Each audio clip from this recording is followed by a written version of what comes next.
రామభద్ర రార శ్రీరామచంద్ర రార రామభద్ర రార శ్రీరామచంద్ర రార అమర సోజన సీతా సమేత రార అమర సోజన సీతా సమేత రార చేసి అద్భుతమైన చెట్లను పండిస్తున్నారు. అక్కడ మనమేమో ఉన్నాయి తీసేస్తున్నాం. ఎందుకోసం భాగవతం వినడం అట ఇది అంటే, భాగవతం వింటే కేవలంగా ఏదో పుణ్యం అంటే, పుణ్యం దేనివల్ల వస్తుంటే మంచి చేస్తే, మంచి చెయ్యాలి అనుకుంటే మంచి ఏమిటో తెలియాలనుకుంటే భాగవతాన్ని వినాలి. అయిపోయిన తర్వాత రాజా నేను ఇయ్యవలసినన్ని ఇచ్చేసాను వాడు, నీకెందుకు, నేను కూడా నీకు చేయవలసిన శాంతి చేస్తాను అన్నట. బ్రహ్మవర్తనము అనే పరమ పవిత్రమైన స్థలం, స్వయంభువం మనువు ఉండిన స్థలం. ఇక్కడ సరస్వతీ నది తూర్పు ముఖంగా, దృషద్వతీ నది ఉత్తరాముఖంగా ప్రవహిస్తూ ఉంటుందట. అక్కడ ఈయన అశ్వమేధ యాగాన్ని ఎవరి కోసం చేశాయంటే, ప్రజలకు భూదేవి అనేక సంపద ఇచ్చింది కనుక ఆ భూదేవికి శాంతి కోసమై అశ్వమేధ యాగాన్ని చేశాడు. అశ్వమేధ యాగం మనం కూడా చేయవచ్చా? చేద్దామంటే ఎల్లారెడ్డిపేటలో వచ్చే సంవత్సరం భాగవతంతో పాటు అశ్వమేధ యాగాన్ని చేయాలి. ఇప్పుడు పృథు చక్రవర్తికి జై జయ అన్నట్టే చప్పట్టు కొట్టింది. మరి యాగం గురించి చెప్తే మరి ఖర్చు ఎంత వస్తుందో లెక్క చేసుకోండి. కార్తీక మాసంలో కృత్తికా నక్షత్రంలో పుట్టిన గుర్రం కావాలండి అశ్వమేధ యాగానికి. అది ఒక ఆజానుబాహుడైన మనిషి చెయ్యిని వేస్తే దాని వీపు అందకూడదు. దొరుకుతుందండి రేస్కోర్స్లో.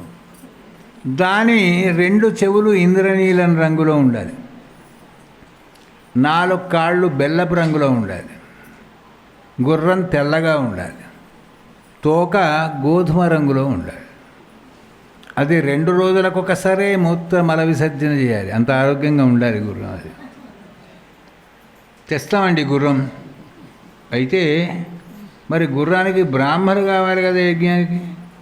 వాళ్ళు ఎవరు పుట్టాలి, ఎట్లాంటి వాళ్ళు అంటే, వాళ్ళ తాతగారు టైం ప్రకారంగా సంధ్యావందనం చేస్తే, బ్రహ్మయజ్ఞము దేవయజ్ఞము తర్పణాలు వేదాలన్నీ చదివితే తాతగారు, వాళ్ళ తండ్రి కూడా చదివితే వాణి కొడుకు అంటే మన్మడు, వాడు ఫిల్టర్ అయిన వాడు పుడతాడు.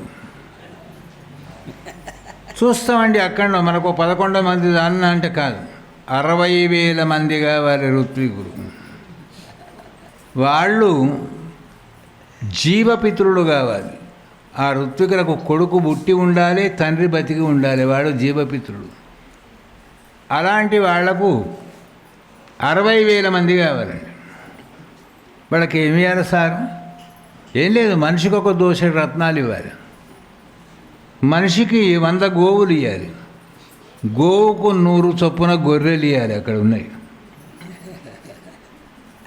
మరి యాగం ఎన్ని రోజులు? చైత్ర పున్నమ నుండి చైత్ర పున్నమ వరకు సంవత్సరం. మరి యాగం చేస్తుంటే గుర్రాన్ని వదిలిపెట్టాలి. అది ఎక్కడైతే మళ్ళీ మూత్ర విసర్జన చేస్తుందో అక్కడ మళ్ళీ యాగశాల. మళ్ళీ అక్కడ 60,000 మంది సద్వంశ సంజాతులు, మళ్ళీ వాళ్ళకు రత్నాలు, గోవులు, ఈ గొర్రెలు. మరి సంవత్సరం నుంచి సంవత్సరం దాకా చేస్తే ఎన్ని యాగగుండాలు కావాలి, యాగశాలలు కావాలి, ఎంతమంది ఋత్వికులు కావాలి? అందులో ఎవరికి ఏ క్షణంలో ఎప్పుడు కూడా అనారోగ్యం జరగకూడదు. యాగాన్ని చూసేవాళ్ళైనా యాగాన్ని చేసేవాళ్ళైనా శరీరం దురద పెడితే గోక్కోకూడదు. ఎట్లనండి ఇది? మరి ఎట్లా అంటే, ప్రతి వాళ్ళు చిన్నది జింక కొమ్ము తెచ్చుకొని దాంతో కంకబద్దనో జింక కొమ్ముతోనో చేస్తారు. అందుకే యాగాల గురించి వినడం తప్ప యాగాలను చేసేటువంటి శక్తి మనకు లేదు. మరి ఎక్కడ దొరుకుతాయి యాగాలంటే భాగవతంలో ఉన్నాయండి యాగాలు. పృథు చక్రవర్తి చేశాడు. హాయిగా నడుస్తోంది. 1 అయిపోయింది అశ్వమేధం, 2 అయిపోయింది, 3, 30, 70, 90, 99 నడుస్తుంది. 100వ యజ్ఞం ప్రారంభమైంది. ఈ 100 యజ్ఞాలు ఎవడైతే పూర్తి చేస్తాడో దానికి ఒక నియమం ఉంది. 100వ యజ్ఞం పూర్ణాహుతి అయిపోయిందా, ఇంద్రుడు దిగాలి, వీడు పోయి దాని మీద కూర్చోవాలి. భయం పుట్టింది ఇంద్రునికి. వాడికి పదవి బాధ, నా పదవి పోతుందేమో అనుకున్నాడు. ఆ యజ్ఞాన్ని భంగం చేయాలనుకున్నాడు. మొదలు కాపాలికుని వేషం వేసుకున్నాడు. మెడ నిండా కపాలాలు వేసుకొని వచ్చాడు. ఆ యజ్ఞానికి ఆధ్వర్యం ఎవరండి అంటే వశిష్ఠ మహర్షి. ఆ ఇంద్రుని యొక్క రాకను గమనించినట అత్రి మహర్షి వశిష్ఠుడు. ఆ వెంటనే చూచినట ఎవరిని అంటే విజితాశ్వుడు. ఎవరి కొడుకు ఇతడు అంటే పృథు చక్రవర్తి కొడుకు. నాయనా విజితాశ్వ, ఆ వచ్చేవాడెవరో పాషండుడో సన్యాసి అనుకుంటున్నామో, దేవేంద్రుడు మారో వేషంలో వస్తున్నాడు గనక వాడిని దూరం తరిమికొట్టు అన్నాడు. పృథు చక్రవర్తి, నువ్వు యజ్ఞదీక్షలో ఉన్నావు గనక ఖడ్గం కానీ ధనస్సు కానీ పట్టకూడదు కనుక నీ కొడుకు ఆ పని చేస్తాడు. ఆ విజితాశ్వుడు వెళ్ళగొట్టాడు. మళ్ళీ ఈసారి సన్యాసి వేషం వేసుకొని వచ్చాడు. మరోసారి కాపాలికుని వేషం, పాషండుని వేషం, ఎన్ని వేషాలైనా వాళ్ళ ముందర సాగలేదు వేషాలు. చివరి వరకు ఏం చేశాట ఇంద్రుడు అంటే పదవి పిచ్చి కనుక వీనికి చక్కగా బ్రహ్మదేవుణ్ణి తీసుకొనే వచ్చాట. నాయనా, ఓహో బ్రహ్మదేవుడా రండి, ఇది 100వ యాగం అండి. సరే నేను ఒకటి అడుగుతాను చెప్పు. 100 అశ్వమేధ యాగాలు చేసి ఇంద్రుని పదవి పొందుదామనుకుంటున్నావా? చి నాకెందుకండి, దరిద్ర పదవి అది. భూదేవికి మాట ఇచ్చాను, భూమి అందరికీ సంపదలు ఇచ్చింది, ఆ భూదేవి కోసం చేస్తున్నాను. నిజమే కాని నాయన, ఒక నియమం ఉంది. ఎవరైతే 100 అశ్వమేధ యాగాలు చేస్తారో దేవేంద్ర పదవి ఇవ్వాలి వాడు. అది ఎవరు ఇవ్వాలనో తెలుసునా? నేనే బ్రహ్మన్. కనుక నీవు ఈ యాగాన్ని 99కే ఆపేసి వచ్చిన హిత స్నేహిత బంధువుల బ్రాహ్మణోత్తములకు దక్షిణలు ఇచ్చి యాగం సమాప్తం చేసి, అయ్యా రోజు యాగం చేసుకునే అలవాటు అయిపోయి 100 ఏళ్ళ ఇక్కడికి, మరి ఎప్పటి నుంచి ఏం చేయాలి అన్నట్టు. మనకు రోజు భాగవత సప్తాహం 7 రోజులు అయిపోయినాక ఎవరికైనా వస్తుందానండి, మళ్ళా పోవాలి అక్కడికి అనిపిస్తుంది. నీవు సత్రయాగం చెయ్యి అన్నాయట.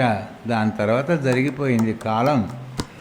ఆ తర్వాత పృథు చక్రవర్తి తన కుమారుడైనటువంటి యొక్క విజితాశ్వునికి పట్టాభిషేకం చేసి చక్కగా ఆయన ఆత్మనిష్ఠుడై బ్రహ్మార్పణ బుద్ధితో అందరినీ సత్కరించి పిల్లవాడికి పట్టాభిషేకం చేసిన తర్వాత పెద్దలు ఏం చేస్తారంటే వెనకట అరణ్యాలకు వెళ్ళి తపస్సు చేసుకునేవాళ్ళు. మనకు కూడా అదే నియమం ఉంది. షష్ఠి పూర్తి అయిపోయిందంటే ఏం చేయాలి?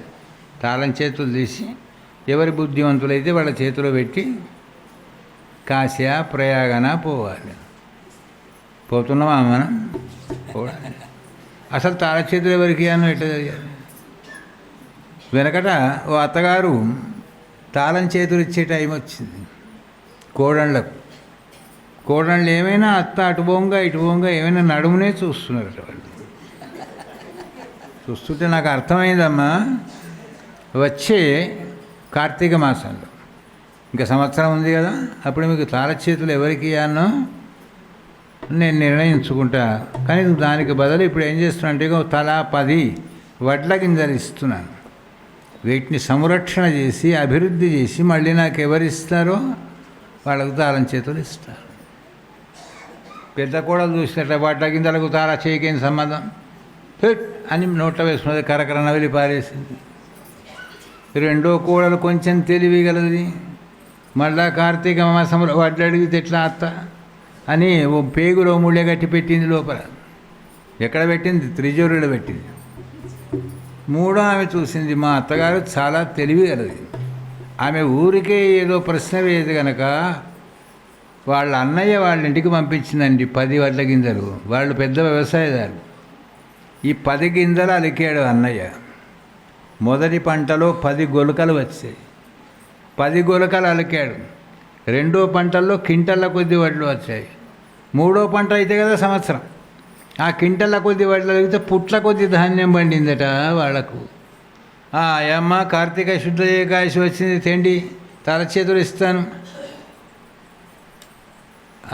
పెద్దానే నీ అభిప్రాయం ఏమైంది? బట్ట గింజలు ఏం బట్ట గింజలు అత్తయ్యగా బట్ట గింజలు తాళచేతికి ఏం పొత్తు నవిలి పారేస్తాను.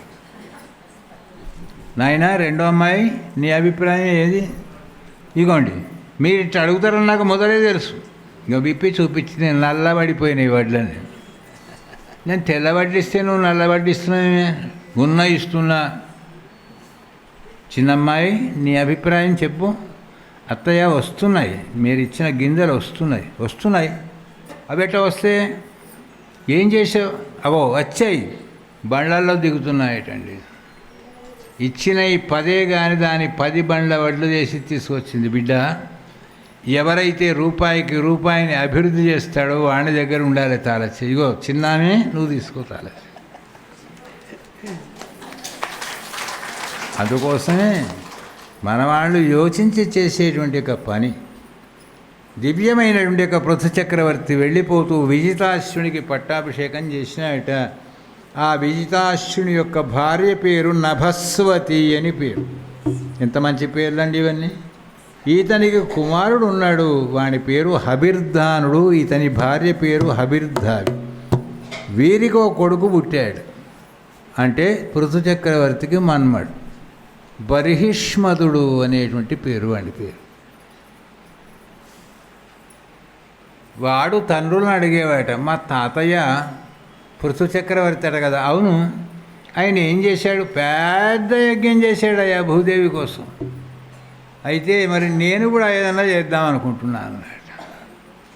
దాదాపుగా పౌత్రస్య యథాపిబాని శాస్త్రం చెప్తుంది. తాతగారి గుణాలు ఎక్కువ వస్తే మనమణికే రావన్నట, లేకపోతే రాదుగా. మళ్ళీ 7 తరాల దాకా రాదుగా. వచ్చాయి. నేను కూడా మంచి కార్యక్రమం చేయాలంటే ఏం చేయాలి? మా తాతగారు చేసిన అంత పెద్ద యజ్ఞం అయితే నేనేం చేస్తానంటే భూమండలం అంతా యజ్ఞాలు చేస్తాను. ఇక్కడ యాగశాల వేసాడు, హోమం అయిపోయిందండి, దానికి జానెడు వదిలిపెట్టాడు. మళ్ళీ యాగశాల వేశాడు, మళ్ళీ యజ్ఞం చేశాడు, దానికి జానెడు వదిలిపెట్టాడు, మళ్ళీ యజ్ఞం. ఇట్లా భూమి మొత్తం యజ్ఞాలు చేసేట హవిర్ధానుడు అనేవాడు. వాడికి ఓ పేరేం వచ్చిందంటే వాడి పేరు ప్రాచీన బరిహి అని పేరు వచ్చిందండి. ప్రాచీన బరిహి అంటే ప్రాచీనాలంటే దర్భలు. యజ్ఞాలు చేసి చేసి చేసి చేసి దర్భలు పారేస్తే అవి గుట్టలు గుట్టలై పెరిగి ప్రపంచమంతా దర్భగడ్డి మొలిచిందటండి. అంతటి వాడు అతడు. ఆ దివ్యమైనటువంటి యొక్క బర్హిష్మతుడు నిత్యము యజ్ఞాలు చేస్తూ ఉండేవాడు. చేసిన చోట మళ్ళీ చేయకుండా చేస్తూ ఉంటే అటువంటి యొక్క పవిత్రమైన అల్లుడు ఎక్కడ దొరుకుతాడు మనకు అని అనిపించిందట. ఎవరికంటే సముద్రునికి. లక్ష్మీదేవితో సమానమైన కూతుళ్ళు ఉన్నారు ఆయనకు. ఆమె పేరేమిటి అంటే శతధృతి అని పేరు. ఎంత బాగున్నాయండి ఇప్పటి పేర్లు. ఇప్పుడు ఎవరైనా పెట్టుకుంటున్నారా ఇట్లాంటి పేర్లు? మనం పెట్టుకునే పేర్లకు అసలు అర్థమే లేకుండా పోయింది పరిస్థితి. ఆ శతధృతిని వివాహమాడాట ఈ బర్హిష్మతుడు అనేవాడు. ఆయనకు 10 మంది కుమారులు పుట్టారట.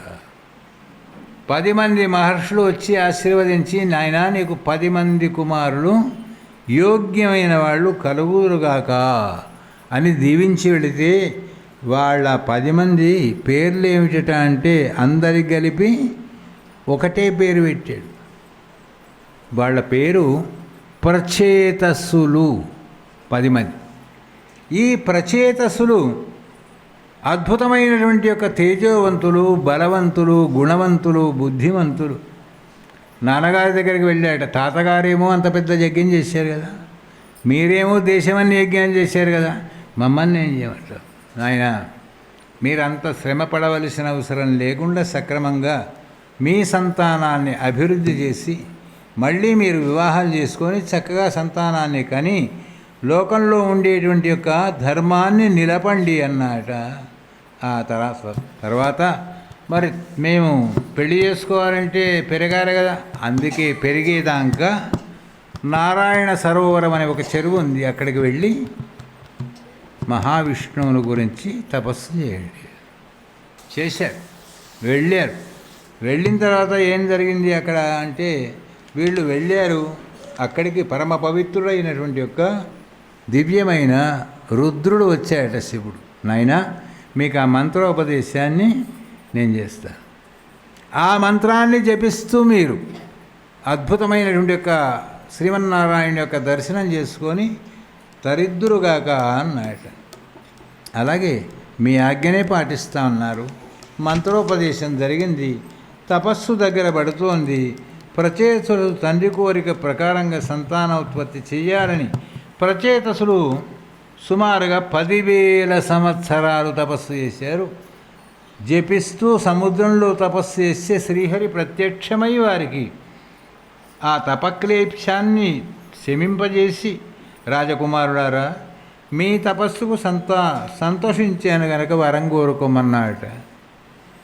ఏం కోరుకోవాలి వరం? వీళ్ళు 10 మంది కలిపి స్నేహానురాగాలతో ఉన్నారు కనుక, పరస్పర స్నేహ అనురాగ ప్రశంసనీయులైన మహానుభావులు గనక, ఈ ప్రచేతసులు మీరందరూ కలిసి ఒకే ధర్మాన్ని ఆచరిస్తున్నారు కనుక, మీ అందరి ఐక్యత పరస్పర స్నేహానురాగాలకు ప్రశంసనీయులైన మీకు చక్కని మిమ్మల్ని స్మరించిన వాళ్లకు అష్టైశ్వర్యాలు కలుగుతాయన్నాడు. ఎప్పుడండి స్మరించడం? ఇంకా కాసేపు అయితే సూర్యుడు అస్తమిస్తాడు.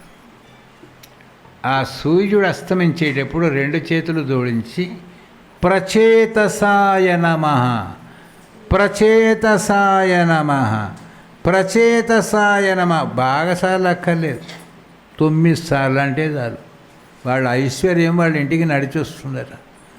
నిజంగా వస్తుందానండి అంటే మీరు మొక్కి నమ్మి చెయ్యండి. ప్రచేతసాయ పెద్ద పనేనండి. అందుకోసమే ఆ ప్రచేతసులు దివ్యమైనటువంటి యొక్క తపస్సును ముగించి వరాన్ని పొంది భూమి మీదకి వచ్చారయ్యా పరీక్షిత్తు మహారాజా అన్నాడు. వచ్చి ఏం చేశారండి? ఏం చేస్తారేమిటి? భూమి మీద అక్కడికి ఏముంది? ఏమీ లేదు, అంత గడ్డి మొలిచి. అప్పటికే ప్రళయం వచ్చేసింది, ప్రజలందరూ పోయినారు, గడ్డి మొలిచింది. ఆ గడ్డిని చూసి చికాకు పడి వీళ్ళు నడవలేకుండా ఉంది గడ్డి అని ఆ గడ్డిని అంతా కోసిపారేస్తూ నడుస్తూ ఉంటే, అప్పుడు బ్రహ్మదేవుడు చంద్రుడు ఇద్దరు వచ్చారు. నాయనలారా, మీకు అద్భుతమైనటువంటి యొక్క తపస్సు చేసి ఈ ప్రకృతిని పాడు చేయడం ఏమిటి? చెట్లు లేకపోతే మనుషులు ఉండలేరయా? మనుషులు లేకపోతే చెట్లు ఉంటాయి హాయిగా, నీళ్లు లేకపోతే మనుషులు బతకలేరు, కానీ మనుషులు లేకపోతే నీళ్లు బాగా ఉంటాయి. ప్రకృతిని పాడు చేయవద్దు గనక నీకు దివ్యమైనటువంటి యొక్క అద్భుతమైనటువంటి యొక్క వరాన్ని ఇస్తున్నాము. ఆ వరం పుచ్చుకొని నువ్వు హాయిగా సుఖంగా పెళ్ళిళ్ళు చేసుకొని ఉండండి అని కథ చెప్తున్నాడు. ఎవరు చెప్తున్నారు కథ? శ్రీశుక భగవానుడు. ఎవరు వింటున్నారు ఈ కథ? పరీక్షిత్ మహారాజు గారు. కథ వినేటప్పుడు ఏం చేయాలి? కాసేపు ఇష్టంతో కూర్చోవాలి, వినబుద్ధి కాకపోతే ఏం చేస్తాం? పక్కకు వెళ్ళిపోతాం. కానీ కథకు అడ్డం తిరగకూడదట. ఈ పరీక్షిత్ మహారాజు ఏం చేశారంటే ఈ కథ పూర్తిగానే లేదు. మరి మీరు ప్రియవ్రతుని కథ చెప్పిండ్రు కానీ ఆ ఉత్తానపాదుని కథ చెప్పారు కానీ ప్రియవ్రతుని కథ చెప్పలేదు కదా. ఇది కానే లేదయా, ఇంకా ఇది అయిపోయినాక కాదు కాదు అదేమిటో విందామని ఉంది కుతూహలం అన్నాడు. దీన్ని బ్రేక్ చేసినాడు కథను. ఎక్కడికి ఆగిపోయింది కథ? వాళ్ళు సముద్రంలోకి వెళ్ళారు, నారాయణ సరస్సులోంచి బయటకు వచ్చారు, వరాన్ని పొందారు. ఆ తర్వాత గడ్డి మొలిచింది, దాన్నంతా కూడా నరుక్కుంటూ వస్తున్నారు. కథ ఇక్కడికి కోతబడ్డది. అయితే పరీక్షిత్ మహారాజా, నీకేమనిపిస్తుంది ఇప్పుడు కథ వింటుంటే? చాలా ఆనందం అనిపిస్తుంది. అది ప్రాణం పోతుంది, రోజులు గడుస్తున్నాయనిపిస్తున్నాను. నో, నాకు ఎన్నడూ మిమ్మల్ని చూసినానో ఆనాడే ప్రాణం ఉన్నా పోయినా నాకేం లేదు. నన్ను తీసుకువెళ్ళి మీరు భగవంతుని పాదాల మీద వేస్తారనేటువంటి ఒక నమ్మక నాకు ఆనాడే కలిగింది అన్నాట. దాని తర్వాత జరిగింది ఏమిటి? కథ ఆపేసాడండి. ఇక ఆపేసే టైం కూడా అయినట్టున్నది. లెక్క ప్రకారం. అందుకోసం అక్కడ ఏం చేశాడు, దివ్యమైనటువంటి యొక్క ఆ ప్రచేతసుల యొక్క కథను ఆపివేసి చతుర్థ స్కంధాన్ని పూర్తి చేసేసి పంచమ స్కంధంలోకి వెళ్ళే వరకు ప్రియవ్రత మహారాజు గారి యొక్క కథను ప్రారంభం చేశాట. ఆ ప్రియవ్రత మహారాజు గారు ఎవరు అంటే స్వయంభువ మనువు యొక్క కుమారుడే. ఆ దివ్యమైనటువంటి ఒక మహానుభావుడు ప్రియవ్రతుడు. అంటే ఏ వ్రతాన్నైనా కూడా ప్రేమగా చేసేవాని పేరు ఏమంటారంటే ప్రియవ్రతుడు అంటారు. ఏ వ్రతాన్ని చేసినా ప్రేమగా చేయాలట. ప్రేమగా చేయకుండా నువ్వు దీపం ముట్టియు, నువ్వు పూలు తీసుకురాపో, ఆయన మాల తయారు చేస్తాడు, నువ్వు సిరాపురి వండు, నువ్వు బంధువులను పిలుచుకురా, మరి నువ్వేం చేస్తావు, నేను ఇక్కడ కూర్చొని రామకృష్ణ అంటుంటా, అది ప్రియవ్రతం కాదు, దానికి భారమైన వ్రతం అంటారు. అంతటి అంబరీష మహారాజు గారే అంతటి చక్రవర్తి, లోకానికి చక్రవర్తి అయినా దేవాలయాన్ని తానే తుడుచుకునేవాడు, దేవుని ఇల్లును కడిగేవాడు, ముగ్గులు పెట్టేవాడు, తోరణాలు కట్టేవాడు, పూలు తెచ్చేవాడు, మాలలు లేవాడు, పూజలు చేసేవాడు. కనుక ప్రియంవ్రతో మహాభాగవత ఆత్మా రామా కథం మునే గృహే రమతయా యన్మూలం కర్మబంధపరాభవ నూనం ముక్త సంఘానాం తదృశానాం ద్విజర్షవః గృహేష్వభినివేశోయం పుంసాన్ భవితుమర్హసి మహతాంకర విప్రర్షే ఉత్తమ శ్లోకపాదయో ఛాయా నిర్వృత్తచిత్తానాం కుటుంబే స్పృహ నిస్పృహం మతి సంశయోహం మహాన్ బ్రహ్మన్ ధారాగారసుతాదిషు సక్తస్య యచ్చిద్ధిర భూత్కృష్ణే చ మతిర్యచ్యుత. గోపాలకృష్ణ భగవానికి చిన్న సంగీత తరంగాన్ని విన్నాక మనం మళ్ళీ కథలోకి వెళదాం. మరొక్కసారి చెప్పండి, గోపాలకృష్ణ భగవానికి. కనీసం ఇక్కడ పురాణంలో 3000 మంది అయినా ఉన్నారని అనుకోవాలి అవుతుంది వాడు, లేకపోతే ఇంత తప్పుడా అనేట్టుగా ఉండాలి. అంటే ఏం చేయాలి, గోపాలకృష్ణ భగవాన్. కారణం ఏమిటంటే ఇంకా 10 మంది మనం వస్తారు.